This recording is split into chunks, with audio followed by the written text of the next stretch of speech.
Hi friends, welcome back to my channel. ఇప్పుడు ఏంటనే వార్త అండి, వైఎస్ జగన్పై దాడి. పూర్తి వివరాలతో వీడియో తెలుసుకుందాము. వీడియో ఎక్కడికైనా స్కిప్ చేయకుండా ఎండ్ వరకు చూడండి, అప్పుడే పూర్తి ఇన్ఫర్మేషన్ అర్థమవుతుంది. అలాగే వీడియోకి ఒక లైక్ చేయండి. ఆంధ్ర రాష్ట్ర సంపదను మాజీ ముఖ్యమంత్రి జగన్ కొల్లగొట్టారని మంత్రి నిర్మలా నాయుడు అయితే తీవ్ర ఆరోపణలు చేశారు. జగన్ మీద ప్రజా వ్యతిరేకత వచ్చిందన్నారు. దేశం నుంచి బ్రిటిష్ వారిని ఎలా తరిమారో రాష్ట్రం నుంచి జగన్ను ప్రజలు తరిమికొట్టారని గుర్తు చేశారు. గత 5 ఏళ్లలో రాష్ట్ర ఖజానా మొత్తం ఖాళీ అయిందని పేర్కొన్నారు. వైఎస్ జగన్ ఖజానా మాత్రం నిండుగా ఉందన్నారు.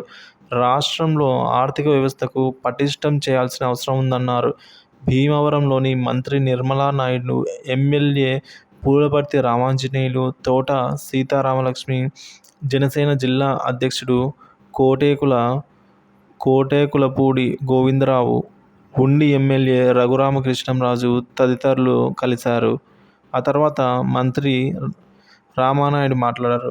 రఘురామకృష్ణంరాజు పై మంత్రి నిర్మలా నాయుడు ప్రశంసలు కురిపించారు. ఆర్ఆర్ఆర్ అందరికీ రోల్ మోడల్గా నిలుస్తారని వివరించారు.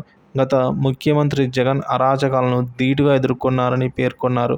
దేనికైనా సిద్ధం అని అల్లూరి సీతారామరాజును గుర్తుకు